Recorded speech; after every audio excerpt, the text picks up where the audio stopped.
ನಮಸ್ತೆ ಆತ್ಮೀಯರೇ.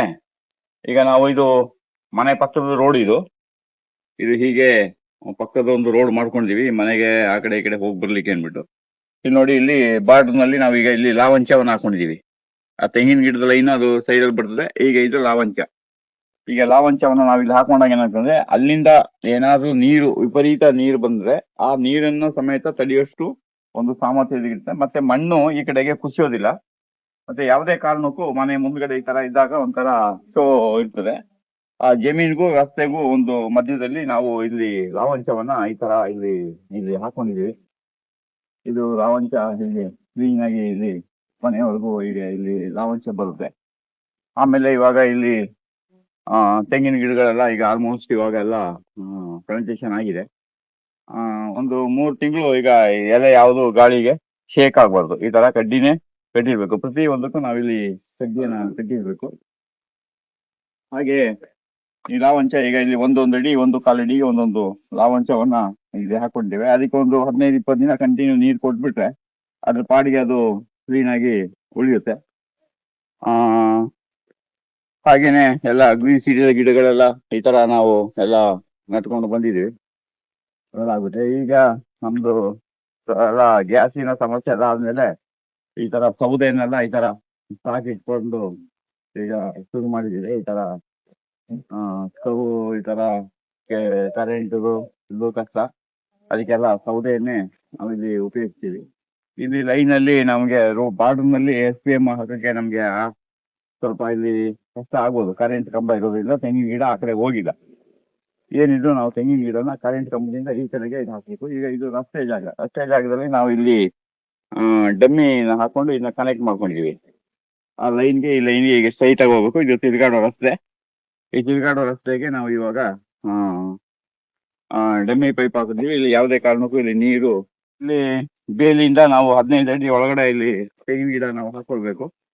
ಆದ್ರೆ ತೆಂಗಿನ ಗಿಡದಿಂದ ಒಂದು 20 ಅಡಿ ದೂರದಲ್ಲಿ ನಾವು ಇಲ್ಲಿ ತೆಂಗಿನ ಗಿಡವನ್ನು ಹಾಕೊಂಡಿದ್ದೇವೆ. ಆ ಬಾರ್ಡರ್ ನಲ್ಲಿ ನಮ್ಗೆ ಅಲ್ಲಿ ತೆಂಗಿನ ಗಿಡ ಬರೋದಿಲ್ಲ. ಯಾಕೆಂದ್ರೆ ಇಲ್ಲಿ ಕರೆಂಟ್ ಕಂಬ ಇರೋದ್ರಿಂದ ನಾವು ತೆಂಗಿನ ಗಿಡವನ್ನ ಕರೆಂಟ್ ಕಂಬದಿಂದ ಕಡಿಮೆ ಅಂತ ಒಂದು 20 ಅಡಿ ದೂರದಲ್ಲಿ ಇಲ್ಲಿ ನಟ್ಕೋಬೇಕು. ಮುಂದೆ ಅದಕ್ಕೆ ಏನಾದ್ರು ಅಲ್ಲಿ ಕೇಬಲ್ ಎಲ್ಲ ಹಾಕೊಂಡ್ರೆ ಅದು ಮೋಸ್ಟ್ಲಿ ಅದು ಸರಿ ಆಗ್ಬೋದು. ಹೀಗೆ ಇಲ್ಲಿ ಸಿಟಿಗೆ ಇಲ್ಲಿ ನಟ್ಟಿದ್ದೇವೆ. ನಟ್ಟುವಾಗ ಅದು ಬಹಳ 1 ದಿನ 2 ದಿನ ಸ್ವಲ್ಪ ಹಾಗೆ ನಿಧಾನದಲ್ಲಿ ಎಲ್ಲ ಬಾಡ ಹಾಗೆ ಇರುತ್ತೆ.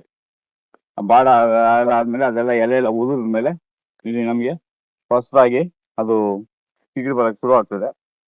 ಇವತ್ತು ಇಲ್ಲೆಲ್ಲ ನೀರೆಲ್ಲ ಬಿಟ್ಟ ಮೇಲೆ ಅದು ಚೆನ್ನಾಗಿ ಕಾಣಕ್ಕೆ ಶುರು ಆಗ್ತದೆ. ಹೀಗೆ ಇದು ತೆಂಗಿನ ಗಿಡಕ್ಕೆ ಕಡ್ಡಿ ಕಟ್ಟಾದ್ಮೇಲೆ ಇದ್ರ ಸುತ್ತ ನಾವೀಗ ಇಲ್ಲಿ ಸ್ವಲ್ಪ ನೀರಿನ ಸಮಸ್ಯೆ ಜಾಸ್ತಿ ಇರೋದ್ರಿಂದ ನಾವಿಲ್ಲಿ ಸೆಣಬನ್ನ ಹಾಕ್ತೇವೆ. ಉರುಳಿಯನ್ನು ಹಾಕೋದಿಲ್ಲ. ಸೆಣಬನ್ನು ಹಾಕೊಂಡಾಗ ಅದಕ್ಕೆ ಏನಾಗ್ತದೆ, ಅದು ಕವರ್ ಆಗ್ತದೆ. ಮತ್ತೆ ಯಾವುದೇ ಕಾರಣಕ್ಕೂ ಸೆಣಬು ಒಂದು 4 ದಿನ ನೀವು ನೋಡ್ದೇನೆ ಬಿಟ್ಬಿಟ್ರು ಅದೇನು ಉರುಳಿ ತರ ಏನು ಬಳ್ಳಿ ಅದು ಆಗೋದಿಲ್ಲ, ಕಟ್ಟೋದಿಲ್ಲ. ಹಾಗೆ ಇಲ್ಲಿ ಕರೆಂಟು ಕಂಬ ಇಲ್ಲಿ ಇರೋದ್ರಿಂದ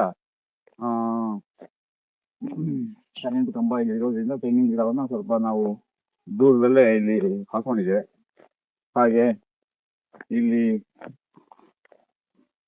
ಕೃಷಿ ಹೊಂಡ ಒಂದಿದೆ. ಇಲ್ಲಿ ಒಂದು ಕೃಷಿ ಹೊಂಡ ಒಂದಿದೆ. ಕ್ರಮೇಣ ನಾವು ಈ ಕೃಷಿ ಹೊಂಡ ಒಂದಕ್ಕೆ ಒಂದು ಮೋಟರ್ ಇಟ್ಬಿಟ್ಟು ಇಲ್ಲಿಂದ ನೀರನ್ನ ತಗೊಳ್ಳುವಂತ ಒಂದು ವ್ಯವಸ್ಥೆಯನ್ನ ಪ್ಲಾನ್ ಮಾಡ್ತಾ ಇದ್ವಿ. ಯಾಕೆಂದ್ರೆ ಈಗ ನಮ್ಗೆ ಅಲ್ಲಿ ಬೋರಲ್ಲಿ ನೀರು ನಮ್ಗೆ ಸಫಿಶಿಯಂಟ್ ಆಗಿ ಅಷ್ಟು ಸಿಗ್ತಾ ಇಲ್ಲ. ಹೀಗೆ ಇಲ್ಲಿ ಕರೆಂಟ್ ಕಂಬ ಇಲ್ಲಿ ಪಕ್ಕದಲ್ಲಿ ಹೋಗಿರೋದ್ರಿಂದ ತೆಂಗಿನ ಗಿಡವನ್ನ ಕಡಿಮೆ ಅಂತ ಹೇಳಿದ್ರೆ ಒಂದು 20 ಅಡಿ ದೂರದಲ್ಲಿ ನಾವು ತೆಂಗಿನ ಗಿಡವನ್ನ ಹಾಕ್ಬೇಕು.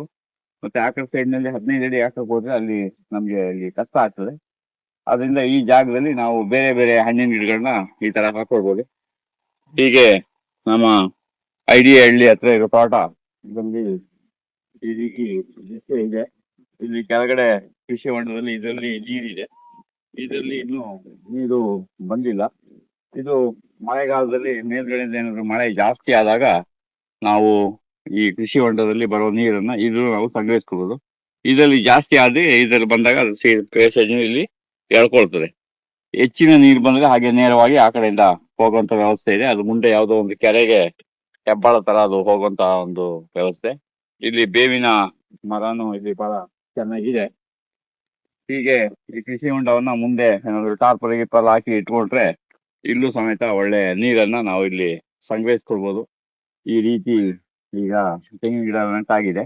ಮುಂದಿನ ಹಂತದಲ್ಲಿ ಬೇರೆ ನಾವು ಈಗ ಹಣ್ಣಿನ ಗಿಡಗಳನ್ನೆಲ್ಲ ನಾವು ನಡಕ್ಕೆ ಶುರು ಮಾಡ್ತೀವಿ. ಅವಾಗ ನಿಮಗೆ ಇನ್ನೊಂದು ವಿಡಿಯೋದಲ್ಲಿ ನಾನು ಭೇಟಿ ಮಾಡ್ತೀನಿ.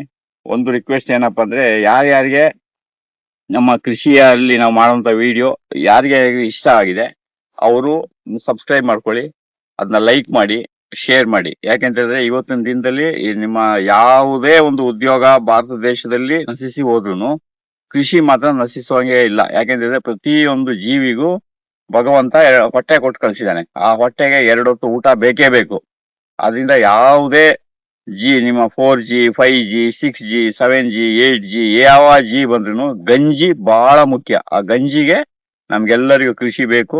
ಆ ಕೃಷಿಯಲ್ಲಿ ಸರಿಯಾದ ಮಾಹಿತಿಗಳು ಬೇಕು, ಅಥವಾ ನಿಮ್ಮ ಹತ್ರ ಇರೋ ಮಾಹಿತಿಯನ್ನು ನಾವು ವಿನಿಮಯ ಮಾಡ್ಕೊಳ್ಬೇಕು, ಪರಸ್ಪರ ಹಂಚಿಕೊಳ್ಬೇಕು ಅಂತ ಇದ್ರೆ ದಯಮಾಡಿ ಇದನ್ನ ನೀವು ನಿಮ್ಮ ಸಂಬಂಧಪಟ್ಟಂತ ಸ್ನೇಹಿತರಿಗೆ, ಬಂಧುಗಳಿಗೆ ಇದನ್ನ ಕಳಿಸ್ಕೊಡಿ. ನಿಮಗೆ ಪರಿಚಯ ಇರುವಂತ ಎಲ್ಲಾ ಕೃಷಿ ಗ್ರೂಪ್ಗಳಿಗೂ ಇದನ್ನ ಕಳಿಸಿ. ನಿಮ್ಗೆ ಇಂಟ್ರೆಸ್ಟ್ ಇದ್ರೆ ಇದು ಒಳ್ಳೆ ವಿಚಾರ, ಇದು 4 ಜನರಿಗೆ ಇದು ಮುಟ್ಟಬೇಕು. ಇದರಿಂದ ನಮ್ಮ ಮುಂದಿನ ಭೂಮಿ ಶುದ್ಧವಾಗಿ ಉಳಿಬೇಕು. ಶುದ್ಧವಾಗಿ ಭೂಮಿ ಉಳಿದ್ರೆ ಅಲ್ಲಿ ಶುದ್ಧವಾದ ಆಹಾರ ಬರ್ತದೆ. ಶುದ್ಧವಾದ ಆಹಾರವನ್ನ ತಿಂದಾಗ ಜನ ಏನ್ ಮಾಡ್ತಾರೆ, ಆರೋಗ್ಯಕರವಾಗಿರ್ತಾರೆ. ಇವತ್ತು ನೀವು ಯಾವುದೇ ಔಷಧಿಗಳನ್ನ ನಂಬ್ಕೊಳ್ಬೇಡಿ.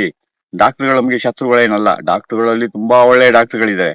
ಆದ್ರೆ ಇವತ್ತು ಏನಾಗಿದೆ ಅಂದ್ರೆ, ಡಾಕ್ಟರ್ಗಳು ದೊಡ್ಡ ಒಂದು ಕಾರ್ಪೊರೇಟ್ ಕಂಪನಿಗಳ ಕೈಗೆ, ಶ್ರೀಮಂತರ ಕೈಗೆ, ಬಹುರಾಷ್ಟ್ರ ಕಂಪನಿಗಳ ಕೈಗೆ ಡಾಕ್ಟರ್ಗಳು ಮತ್ತೆ ಹಾಸ್ಪಿಟಲ್ ಸಿಗಾಕೊಂಡಿದೆ. ಅದರಿಂದ ಯಾವುದೇ ಔಷಧಿನೂ ತುಂಬಾ ಅಪಾಯಕಾರಿ. ಇವತ್ತು ಔಷಧಿಯನ್ನ ನಮ್ಮ ಆರೋಗ್ಯದ ಸಮಸ್ಯೆಯಾಗಿ ಬಳಸೋದ್ಕಿಂತ ಉಪವಾಸ, ನ್ಯಾಚುರೋಪತಿ, ದಿನಚರಿಗಳನ್ನ ಬದಲಾಯಿಸ್ಕೊಳ್ಳಿ. ಅದರಿಂದ ನಿಮ್ಮ ಆರೋಗ್ಯ ಸುಧಾರಣೆ ಆಗ್ತದೆ. ಮತ್ತೆ ಇವತ್ತು ಎಷ್ಟೋ ದೊಡ್ಡ ದೊಡ್ಡ ಮೆಡಿಕಲ್ ಕಂಪನಿ ಅವರೆಲ್ಲ ಸರ್ಕಾರದ ಕೈಗೊಂಬೆಗಳಾಗಿ ಕೂತಿದ್ದಾರೆ.